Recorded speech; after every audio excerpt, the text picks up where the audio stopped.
කන්ද උඩරට ඇසල පෙරහර මංගල්‍ය අදින් ආරම්භ වූ අතර පළමු කුඹල් පෙරහර නැරඹීම සඳහා අති විශාල පිරිසක් අද පෙරවරුවේ සිටම මහනුවර නගරයට පැමිණ සිටියා.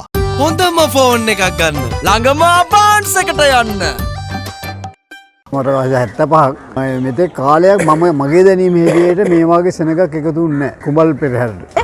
දැන් ඉතින් සෙනගත් වැඩි. ඉතින් බලන්න කට්ටිය ගොඩක් ඉන්න නිසා ආවොදීම.